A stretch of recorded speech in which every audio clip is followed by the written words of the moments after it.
नमस्कार, मैं हूं दिनेश गौतम। दुनिया का सबसे लंबा युद्ध नीदरलैंड और सिसिली द्वीप समूह के बीच में 1651 से लेकर 1986 तक लड़ा गया। 335 साल तक दो देश लड़ते रहे। न तो एक गोली चली, न ही खून बहा, लेकिन रूस और यूक्रेन की जंग के 200 दिन में ही हजारों बेगुनाहों का खून बह चुका है। लाखों लोग दरबदर हुए तो हजारों मासूम यतीम हो चुके हैं। जिस जंग को 2 दिन में खत्म होने की बातें की जा रही थीं, रूस और यूक्रेन के उसी युद्ध को 200 दिन पूरे हो चुके हैं और अब इस जंग की बाजी पलटती नजर आने लगी है। यूक्रेन के खिलाफ युद्ध में रूस अब बैकफुट पर दिखने लगा है। यूक्रेन की आर्मी ने कई इलाकों से रूसी फौज को खदेड़ दिया है। सवाल यह है कि एक ताकतवर देश और एक अदने से मुल्क के बीच युद्ध 200 दिन तक खींचने की वजह क्या है? क्या यह जंग कई साल तक चलने वाली है? और 200 दिन पूरे होने के बाद रूस क्या करने वाला है? इन सभी सवालों का जवाब इस सुपर एक्सक्लूसिव रिपोर्ट में देखिए। मार्को से थर्राती था और गोलियों की तड़तड़ाहट से गूंजती कायम। आग उगलते टैंक और धुआं धुआं होता शहर। 200 दिन हो चुके हैं। दो मुल्क एक दूसरे पर बारूद बरसा रहे हैं। रूस और यूक्रेन की जंग ने जमीन ही नहीं आसमान को भी बेजान कर दिया। यूं लगता है मानो दोनों देश सदियों से दिलों में सुलग रही आग को एक दूसरे का वजूद खत्म करके बुझाना चाहते हैं। अगर ऐसा ना होता तो यह युद्ध खत्म हो चुका। अगर ऐसा ना होता तो यूरोप की दहलीज पर इंसानियत यूं तिल तिल कर ना मरती। लेकिन ऐसा हो रहा है। पुतिन, बाइडेन, जिनपिंग, जंगी इरादों की ब्रेन मैपिंग।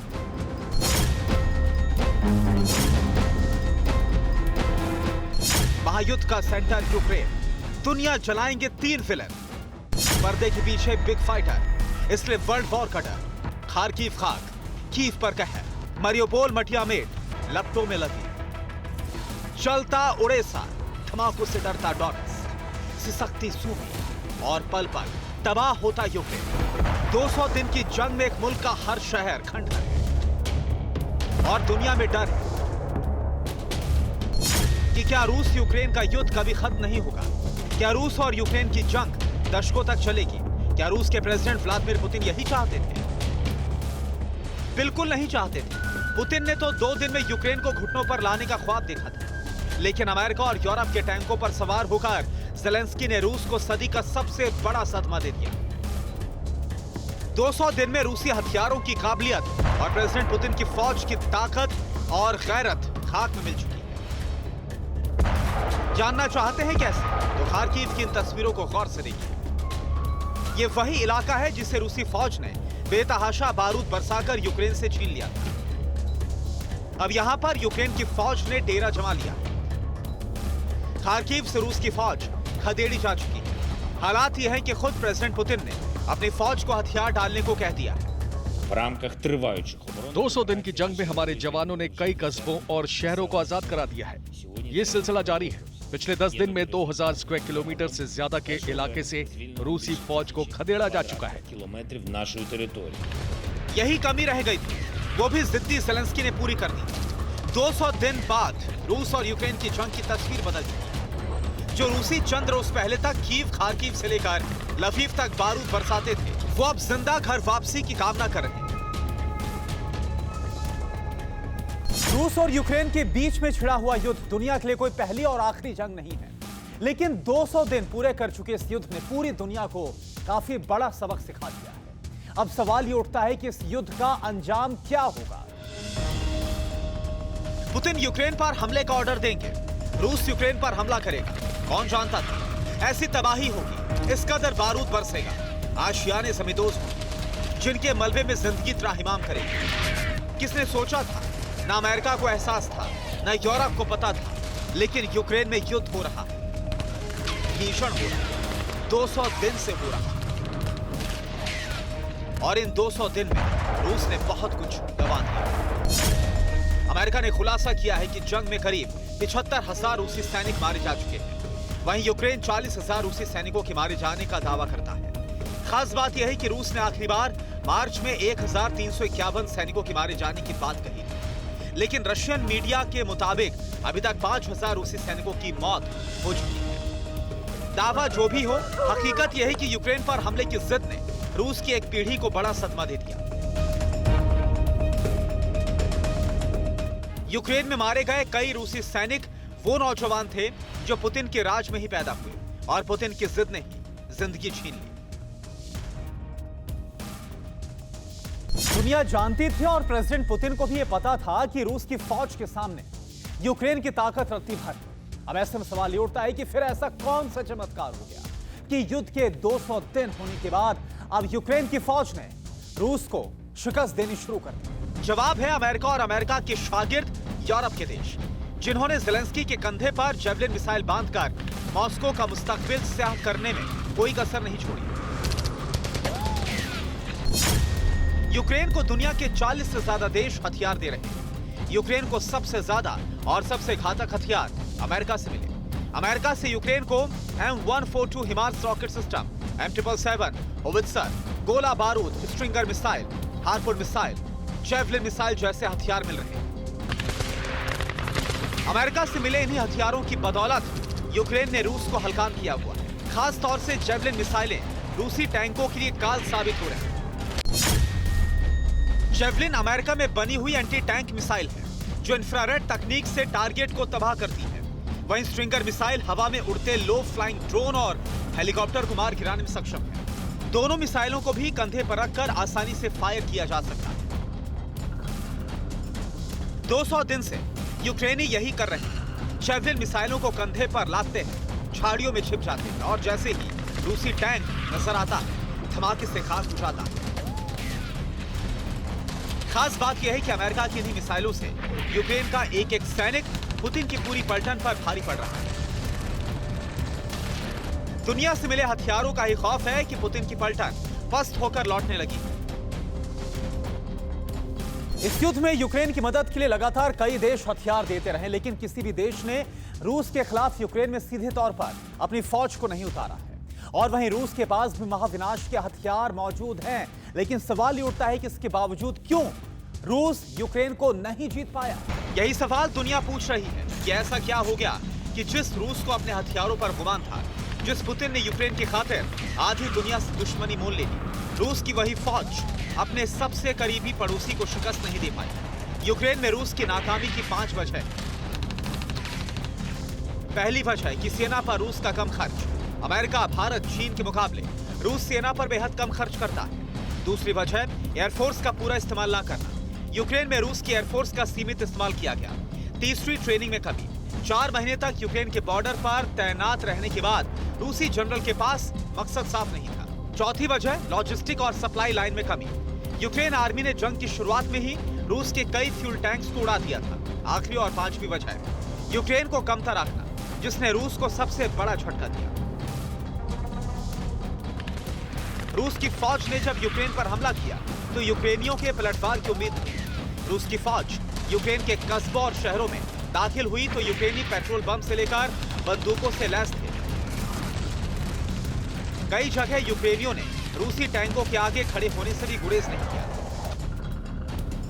इसके साथ ही यूक्रेनी प्रेसिडेंट हर हालात में अपने सैनिकों के साथ रहे। चेहरे पर बड़ी दाढ़ी, कभी जैकेट, कभी टी-शर्ट तो कभी हुड। 200 दिन से यूरोप के दूसरे सबसे बड़े देश का राष्ट्रपति यही वॉर लुक में है,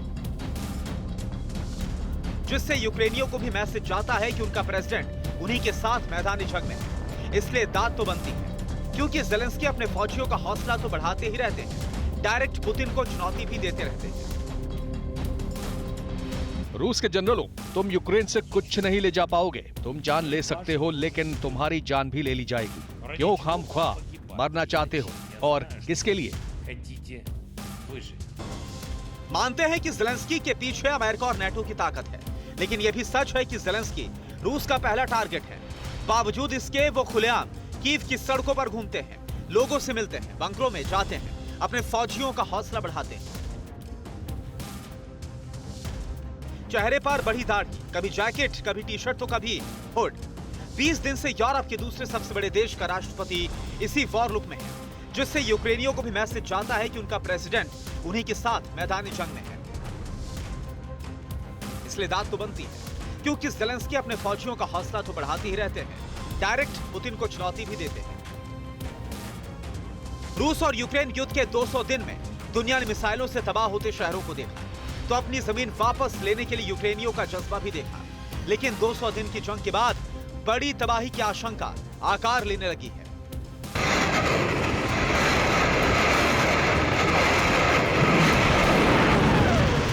जिसकी तस्दीक ये तस्वीर कर रही है। यूक्रेन में परमाणु तबाही का खौफ बढ़ने लगा है। ज़ापोरिज़िया न्यूक्लियर पावर प्लांट रूस के रॉकेट हमले के बाद से ही रेडिएशन का खौफ यहां पर बना हुआ है।